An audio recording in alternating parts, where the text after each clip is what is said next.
We're getting our first look at the final tax bill recently revealed.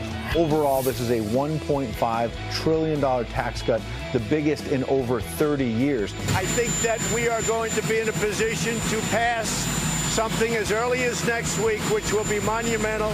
The bombshell new report on the Hill claiming that attorney Lisa Bloom may have tried to set up paydays for women accusing President Trump of sexual misconduct. A lot of revelations this week at the FBI inside the special counsel. Well, the president had some things to say on the South Lawn yesterday about that before going to talk to new recruits. You look at what's gone on with the FBI and with the Justice Department. People are very, very angry. With me as your president, America's police will have a true friend. Speaking of Hillary Clinton, the longest book tour ever. The longest book tour ever has apparently come to an end. Still blaming others more than yourself. I don't blame others. The determining factor was the intervention by Comey. 26th year of Wreaths Across America that when they will pay tribute to U.S. veterans at Arlington National Cemetery. We want to come out to Arlington and our other participating locations, and it's a celebration of life.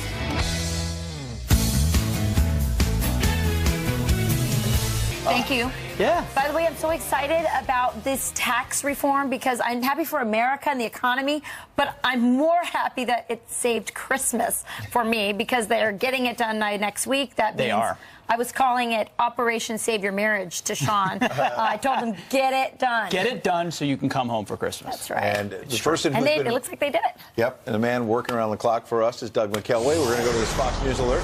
The Christmas present that the president promised almost delivered. This morning, we're getting our first look at the final tax bill that was laid out in this deal late yesterday. The stage is now set for a passage next week, but it took some compromise to get there. So what's in it and what's out? Doug McKelway is live in D.C. with that. Good morning, Doug. Morning, Pete. It was not until late yesterday afternoon that we heard a collective sigh of relief from Republicans on both sides of Pennsylvania Avenue and a loud grumble from Democrats. Assurance came yesterday when Senator Marco Rubio gave a thumbs up after he won some concessions that would make up to $1,400 of the child tax credit available as a tax refund to lower and middle income families. Holdout Bob Corker also came on board. So now the tax bill is headed for apparent passage. The House expected to vote on Tuesday, the Senate after that. Ways and Means Committee Chairman Kevin Brady said everybody's lives will be better off under this new bill. I think maybe the most important element people aren't yet thinking about is this April 15th, when you file your taxes, that is the last time you will file under this monstrous broken tax code. And President Trump tweeted late yesterday, "Great job, Kevin. We are all proud of you." Democrats are nearly unanimous in their opposition and frustrated that they, as the minority, were shut out of the process. They don't believe that all Americans will be better off under this bill. Tax reform bill is a disaster. It helps the wealthiest, most powerful corporations and individuals, and it hurts the middle class. And now some details. The final version of the Tax Cuts and Jobs Act keeps 7 tax brackets but reduces rates for 5 of them. The new rates start at 10% and then rise to 12, 22, 24, 32, 35, and 37%. The corporate tax rate is reduced from 35 to 21%, and the bill provides some sweeping tax deductions to other businesses, lowering their top effective tax rate to about 30% instead of 39.6%. And a few details for you there, guys. Should expect a passage probably midweek, late week. Doug McKelway, appreciate the details this morning. You see the sun rising just behind him above that Capitol dome. Maybe there's a little bit of hope they're going to get some stuff done. Morning in America. Morning in America. Listen, the individual mandate will be repealed, which is the government can't tell us to buy something. You know, you're right that's kind of an undercovered part of this. It really is. It's a 2-for-1 punch. You're right. It's a 2-for, and the corporate tax rate cut. I mean, listen, I wish it wasn't 7 brackets. It should be 1 in my mind. We're going to talk to Herman Cain. He had a 999 plan. We'll ask him what he thinks about it. But the reductions are real, and the corporate tax rate will likely bring jobs back to America, which makes, electoral prospects even better for Republicans as well. And I have to say, kudos to Marco Rubio. I know there was a little controversial on the child tax credit. No surprise, I like the child tax credit. But you know what? Donald Trump rode to the White House on the support of the working class. And I think that Marco Rubio saw, look, for 8 years, the working class has been battered. and we're going to give them some relief. And I think that's a good thing. You know what? This week, we saw a big shift, meanwhile, in another major story. And the whole investigating the president, what's really going on inside the FBI. You had those text messages from Peter Strzok, you know, the anti-Trump messages, the dossier, messages. We're meeting with Fusion GPS, Bruce James Orr. Comey, and the changes to his statement exonerating Hillary Clinton. Yep. The president has been watching that. The president's furious about it. He was going to speak to some new recruits in law enforcement yesterday, but before he did, look at this contrast. Before the event, where he's ripping the FBI, and then at the event, trying to say, look, I've got your back, though. Watch. It's a shame what's happened with the FBI, but we're going to rebuild the FBI. It'll be bigger and better than ever. But it is very sad when you look at those documents. When you look at what's gone on with the FBI and with the Justice Department, people are very, very angry. With me as your president, America's police will have a true friend more loyal than anyone else can be. The President of the United States has your back 100%. I will fight for you, and I will never, ever let you down, ever.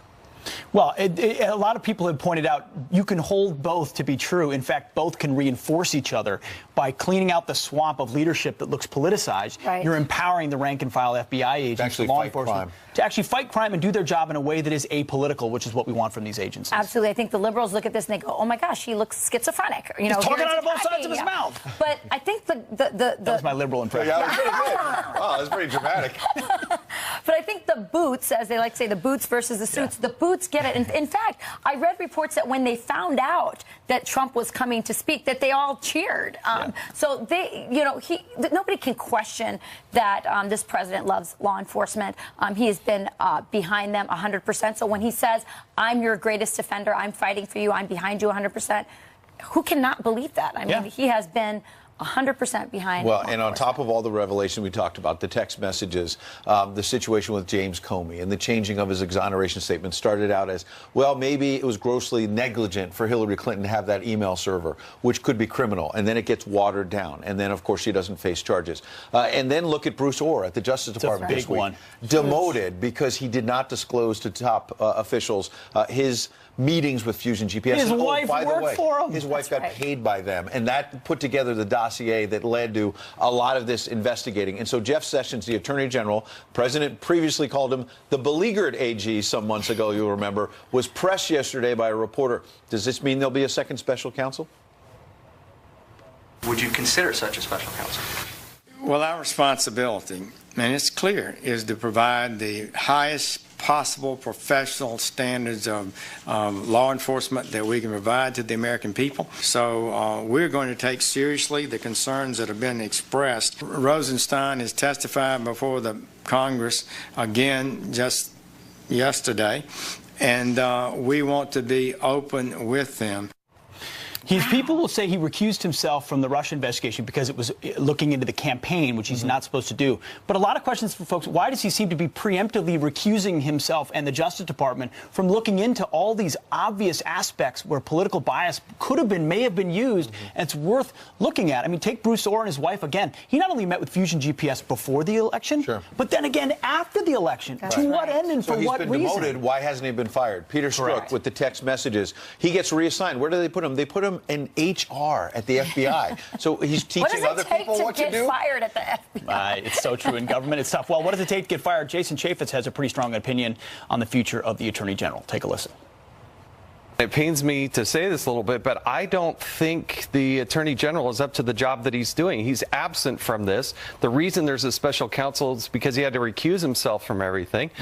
And my own personal opinion, I think it's time for the Attorney General to go because you need leadership there, some deep systemic problems there. I think so many conservatives are just scratching their heads thinking about AG Sessions. They're going, is he incompetent? Does the deep state have something on him? Why is he not doing what seems so obvious, which is investigating this kind of corruption? And he's got a great reputation in Washington. Yep. So if the fear is, look, it looks like I'm going to impugn my political opponents and look political, what an opportunity to say, no, I'm going to do an unbiased investigation, which is what the Department of Justice is supposed to be blind, the FBI is supposed to be blind. I'm going to do this right. But if there's enough smoke that there might be a fire, I think he has would have a possibility to redeem himself. Well, we'll see. I've covered him a long time when he was a senator. I always saw him as somebody with integrity, and I think there's still time for him to go through all of this and follow the facts and see where it goes. Does he look like somebody who's on his way out to you, maybe? You know, the problem in terms of pushing him out, if the president wanted to do that, is who is he going to get to replace him? It's a very difficult job in this situation, number one. But think about Chuck Schumer and the Democrats and how they're going to block whomever you put up there because of, you know, everything that the Attorney General is in the middle of. I think that's ultimately why the president's so frustrated, is that he had one shot at the beginning when there was a little bit of goodwill to pick the Attorney General who was going to do a strong job. And he obviously has gone back and forth. I mean, the president yesterday at this FBI event, we should say, had a vote of confidence for Jeff Sessions. He said he's doing a good job. He said that, but I think he has buyer's remorse. We will see. Well, speaking of buyer's remorse of your own country, there's a poll that we found that caught our eye. Good segue, Pete. Pete's favorite story. This is my favorite story of the morning. Okay, ear to the ground did commission a poll of 1,000 respondents of liberals and conservatives, and they asked, is it completely accurate to say you're proud to be an American? That number strikes me as low. 65% of conservatives say proud to be American. 37% of liberals say they're proud to be an American, which is astonishingly low. I wondered where they'd be, where they would be proud. But then they broke it down by patriotic brands for conservatives and liberals. So check this out. This was fascinating, actually. Oh, it's incredibly revealing. So for conservatives, the National Rifle Association, your own truly here, Fox News Channel, Chick-fil-A, the Republican Party, and I've been to a Hobby Lobby recently. It's amazing. It's like a religious experience. Yeah. So but don't go on Sundays because they're closed. True. So, but what are the patriotic brands for liberals? The Democratic Party, the U.S. Supreme Court, interesting, Planned Parenthood. That's a scratcher for me. That's more than a scratcher. And the NFL, and yes, Pete, your favorite. So the kneeling NFL, the kneeling Planned NFL. Parenthood, the top abortion group in America, and the organization the president calls the failing New York Times. And you Times. wonder why this country is so divided. I mean, just look at that divide. It's just stark. I mean, go ahead, Ed. Yeah, no, I was going to say, what do you think? Friends at FoxNews.com. Do you feel patriotic? Are you liberal? Are you conservative? Do you feel patriotic? And either side that you're on, what do you see as sort of brands are patriotic to you? Exactly. What brand did they miss, or which one did they really nail? Besides Fox News Channel, we'll keep that one. We'll take that one. I just think this is so interesting because I believe patriotism is taught, so it says a lot about parenting as well. Oh, absolutely. I mean, we do live in two Americas in many ways. So let us know. I think the American flag. There was also breakdowns about the the poll is fascinating. Hopefully we'll do a whole hour on it. If I was a producer, we would. We probably won't. Pete is a proud American. So we continue to break down, meanwhile, what's in the final version of the tax bill. It's critical for your wallet. Our next guest developed his own plan when he ran for president. Continuing to pivot off the current tax code is not going to boost this economy. This is why we developed 999. So you heard that number before. Does Herman Cain think Republicans got it right this time? We'll ask him live next. I am sincerely intrigued. And this World War II veteran is getting... Just in time for Christmas, Republicans unveil the final version of their tax bill. A vote is expected next week, but with all this rushing, did they get it right? Our next guest developed his own tax reform plan back in 2011 when he ran for president. Look at this. Continuing to pivot off the current tax code is not going to boost this economy. This is why we developed 999. 9% corporate business flat tax, 9% personal income flat tax, and a 9% national sales tax. Replacing all the other taxes with just 3 of them. Joining us now is former CEO of Godfather's Pizza and 2012 GOP presidential candidate Herman Cain. Mr. Cain, thanks for joining us this morning. So big win, you know, Republicans taking a victory lap, and rightfully so, but your plan had 999. This one still has 7 brackets. It may not be as simple as you wanted, but is it a big win for Republicans?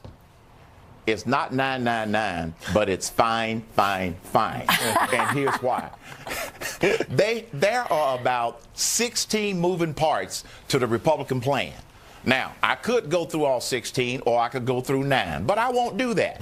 The reason that I say that this is still a good plan is because they got all of the big issues right. Even though it's 7 brackets, every one of the rates at each bracket went down except for 3. That's good news for individuals. Number 2, job creators, businesses. I know a lot of people are demagogue calling this a giveaway to the rich. No, it's not. Job creators had a big win. That is great. So that's going to help spur the economy. And then the biggest thing that they did right was to repeal the tax penalty on not having health insurance. The Democrats said you have to buy health insurance even if you don't want it. And if you don't buy it and you don't want it, you got to pay a penalty. So they have repealed that ridiculous demand. I think this plan is bold compared to where we are today. Mr. Kaine, it's Rachel Campos-Duffy here. You know I'm a big fan of yours and of your 999 plan, and I think you're right. It's fine, fine, fine with me. I think something that's not really talked about a lot is the Obamacare repeal mandate repeal. Yes. And as a businessman, you know that will have a big impact. Talk to us a little bit about that. Here's what you don't hear in the mainstream media. Last year, nearly 8 million people chose not to buy health insurance and chose to pay the penalty. Think about those 8 million people. Most of them are people that are the poorest, and they said, I can't afford to buy it. I'll try to pay the penalty. The Republican plan has removed that penalty so people will have a choice as to what they want to do with health insurance. I agree with you, Rachel. That is a huge win for the American people. Herman Cain, I think we should have had you on at 9 a.m., but you know what? You're good any hour. Thanks, buddy. Thanks a lot, Ed. Merry Christmas. Merry Christmas, Mr. Cain. Merry Christmas to all of you and your families. Thank you. We just heard what Herman Cain thinks about the GOP tax plan. What does President Trump's former campaign manager think? I think I got an idea about that. Corey Lewandowski, though, is coming up with the details. And a Christmas Carol controversy, if there is such a thing. Why some on the left, of course, are now labeling Jingle Bells as racist. What? Racist? Sometimes I can't even believe the words that I read. I know. Oh, what fun it is to ride. Welcome back to Fox and Friends. On this Saturday, some quick headlines for you. An ISIS-inspired killer gets the death penalty for beheading his coworker, who was a grandmother. Elton Nolan attacked her at an Oklahoma food processing plant back in 2014, you'll remember, assaulting multiple others as well. The 33-year-old told police that he believed his actions were following the Quran. Investigators are also finding an ISIS flag in his car, quite a tip-off, and a computer search history of ISIS beheadings. Well, just connecting those dots. And border arrests on the rise during the Trump administration. The U.S. government announcing a 7th straight month increase of putting people in handcuffs or denying entry. In November, that number reaching just over 39,000. That's up 12% from October and more than double the nearly 16,000 stopped or arrested in April. And the State Department is now tracking reports of blackouts and injuries related to potentially tainted alcohol at Mexican resorts. First you couldn't trust the water, now you can't trust the alcohol. The agency now under fire from lawmakers for underplaying the risks to American tourists. An ongoing investigation by the Milwaukee Journal-Sentinel identified more than 120 cases. Now there's a Christmas controversy brewing over this classic holiday carol. Listen up. Jingle bells, jingle bells. University professor claims Jingle Bells is rooted in racism. Wow. Professor Kaina Hamill saying, quote, the racial history of the song has remained hidden behind its local and seasonal affection. Blackface and racist origins have been subtly and systematically removed from its history. Carol Swain is a former professor at Vanderbilt University and the author of Abduction: How Liberalism Steals Our Children's Hearts and Minds. I mean, what a better book title than Stealing Christmas from Our Families? What in the world is going on? Well, in academia, we get rewarded for coming up with ideas, and the more extreme, the better. And we know that with Jingle Bells, it doesn't matter how it was originally performed. What matters is that it transcends time and race and place. It's a Christmas classic. We all love it why take it away? Absolutely. Why the reflexive desire in academia, but more inclusively on the left, to go back to the divisive origins or the things that divide us, as opposed to trying to point toward the things that bring us together? I think it's part of this whole leftist agenda that I tied to cultural Marxism to destroy America as we know it. And for some reason, race has always been used to keep stirring the pot instead of pushing for racial reconciliation, what we really need in this country. The political left and sadly the universities, they seem to have gone, I mean, they help create this environment where we send our young people to college, they get politicized. They may be indifferent to race. They see everyone the same, but once they get on the campus, they didn't get involved with the ethnic studies programs, then you get hatred. And that shouldn't be. Carol, what about this trend where we see these kiddie activists, they call them, growing trend of parents taking their kids to political events? I live around the Washington area. All kinds of anti-Trump rallies. People are allowed to, speak out against the president, whether it's a Democrat or Republican. But they bring their kids. They wear these hats that I can't even describe what kind of a hat it is. They're pink. I'll say that. And they have their kids hold up signs that say all kinds of, vulgarity and all kinds of things on the signs. And you might have a 5 or a 6-year-old holding the sign. Well, some of the children are as young as 2. I don't think parents should use their children as political props. And I think that it's irresponsible for any parent to put their child in a situation where there's a potential for danger. If the child is old enough to express a desire to attend a rally, then that's one thing. But to take a child into a situation like that is irresponsible, I believe. I push back a little bit on that because as parents, I may not agree with the opinion of a anti-Trump rally, and I would never put a pink hat on my kid. But it's parents who teach their kids values and about ideas. I happen to be a political spouse. My kids think parades are for passing out political literature. They don't know that, it's for fun. So I do think that there's a role for parents in educating their kids about issues. Yes, I think that parents should educate their children with values and principles that shape their character.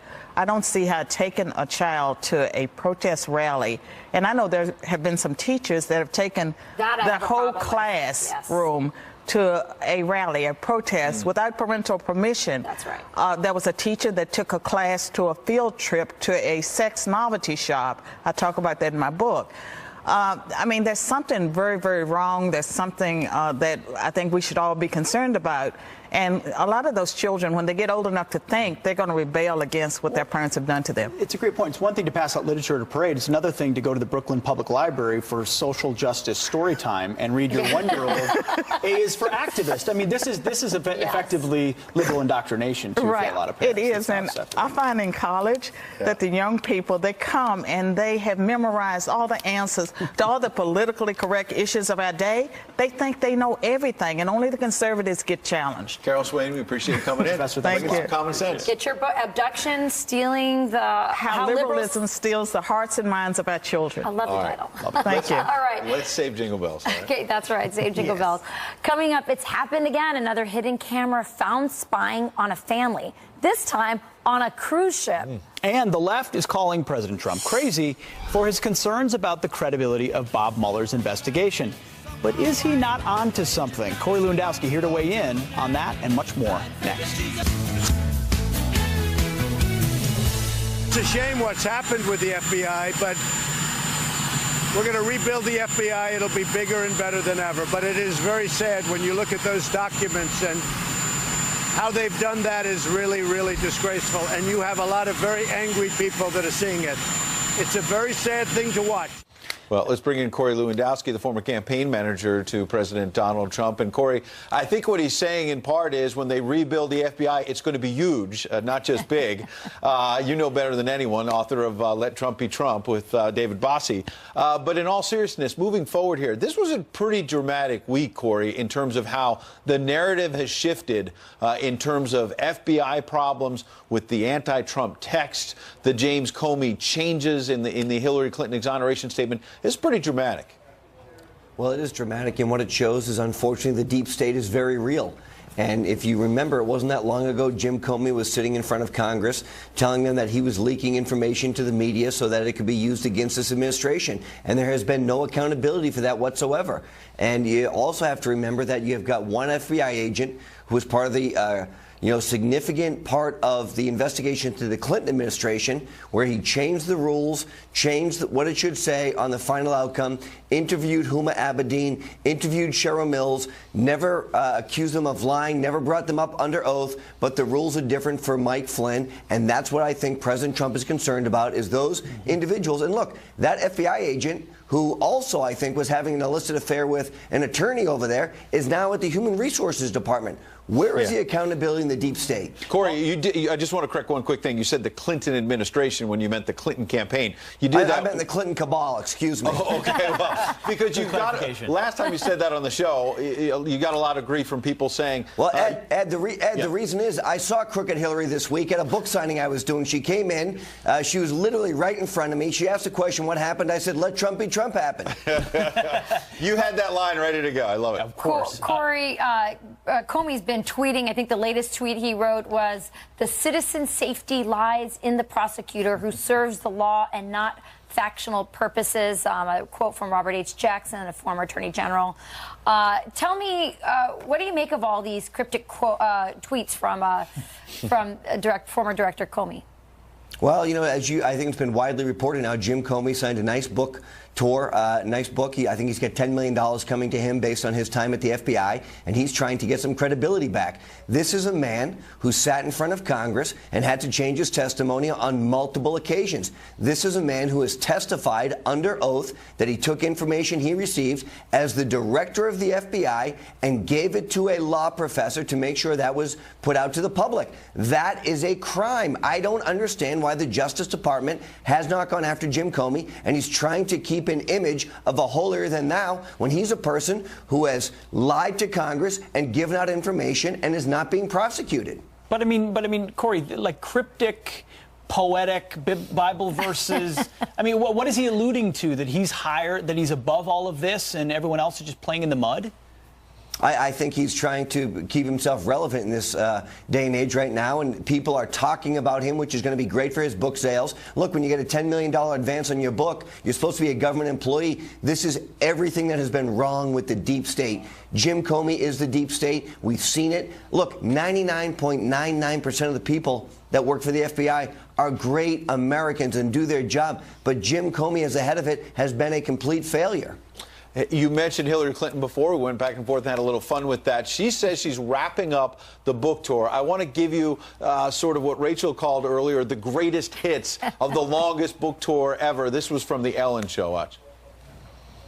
I'm trying to stay in a really positive frame of mind. I always say when people ask me, how are you? I say, well, as a person, I'm okay, but as an American, I'm really concerned. Do you think that he's really going to last 4 years? Well, I can't answer that. I can't predict it. When they push through this tax plan, it's going to hurt so many people. The Democratic Party doesn't have rich donors either. I mean, has she changed her tune at all over the course of a year? Will she ever? Well, she's never going to change because they're still in denial at the Clinton campaign that they ran the worst campaign probably in American history. They had, 4 times as much money. They had all the resources because the system was rigged from the Democratic Party, and she couldn't win because she couldn't find Wisconsin on a map. And, it's amazing. Hillary Clinton had the opportunity to lay out what her vision was for America, and it was summarily rejected because the people wanted a change agent. She was not a change agent. What we see now is Donald Trump is getting his tax package done, which he pledged on the campaign. It's a promise made. Look, Hillary Clinton may not like the tax deal because maybe she has to pay extra taxes, but she's made her money off the backs of the taxpayers for the last 25 years. Yeah, hopefully they close those loopholes in the tax plan. By the way, at the risk of people out in the audience there saying we never said anything nice, she looks good in leather. I don't know if you saw that clip, Corey, but she's wearing a leather motorcycle jacket. And I think it looks pretty good. I saw her very close up in person, and she didn't look too good then, so I can't see. Sure. I can't see the clip. I tried to end on a positive note. Well, anyway, thanks for. Hey, let Trump be Trump, Hillary. That's what happened. That's the positive note. Okay. Thanks, Corey. Lewandowski, thank you. Turning now to your headlines. The U.S. Army Special Forces are now responding to one of their own, criticizing the elite group of soldiers an anonymous person claiming to be a, quote, Green Beret posting a harsh letter online saying the group's legacy, capability, and credibility is slipping. Military leaders say they're aware of the letter but stand by the unit's prestige. A family traveling on a Carnival cruise say they found this in their cabin, a camera hidden behind their TV with what appears to be an antenna possibly transmitting information. The unidentified father telling the Miami Herald the lens was pointed at their bed. Carnival crew members took the camera down, insisting it wasn't working. The family says they still have not received an apology. Next, a World War II veteran becomes a viral sensation dancing for his upcoming 95th birthday. Teaching Pete Hegseth some dance moves there, throwing his cane and dancing to the holiday classic Jingle Bells. A racist tune, apparently. We salute and you. those are your headlines. Rick, give us your impression of that. Rick's great got dance. some moves. No, that was all for you. That was all for you. All right, it's still cold outside right now, but this isn't going to last very long. We're going to start to see a warmer pattern move in this week. So if you have been kind of annoyed by this cold here, let's be honest, it hasn't been that bad, and it certainly is December here, so it should be a little bit chillier. We're also going to start to see a lot of moisture pull in across parts of the south today, in throughout Texas. Get ready. That's going to set up the stage here for a lot of rain across the south for a lot of this week. All right, guys. Come on over. We got some help for you. Okay. Our viewers have noticed your voice. Yes. And they're an endless source of wisdom for those of us in need. They are. They really are. So a couple of emails have came in with some This suggestions. one's good. Ken says Jack Daniels hot tea with lemon and honey works all the time. I like it. I like it. I like it, Ken. We'll have to get some JD. Donna says this doesn't taste great, but seems to work. Strain thyme leaves into hot water, make it a tea basically, and add a little honey. What do you think? I've done that once, actually. Did it What work? are you doing this morning? Nothing. Nothing so far? I got a bunch of things on Twitter, and all of them were booze-based. So I said I can't do that. But since we're doing it here, I mean, if you give me permission... They might be onto something. I'll give you permission. I have no power. Somebody bring him some honey. I mean, just honey would work. Just a teaspoon of honey. That's it? I've drank it out of the You have container 6 kids, before. so I'll believe whatever you say. You missed 2. 8. Jack Daniels, next hour. What? 8. Yeah. 8? Blowing minds. It's just, new things have happened. All right, feel better. Meanwhile, the New York Times coming out with a handy new chart claiming President Trump has lied more than 100 times this year alone. But President Obama, he only lied 18 times in 8 years. Really? Our next guest says, perfect example of why Americans simply don't trust the media. But liberals think the New York Times is patriotic. Plus, Dr. Sebastian Gorka, Alan Dershowitz, Dan Bongino, and Geraldo Rivera all here live.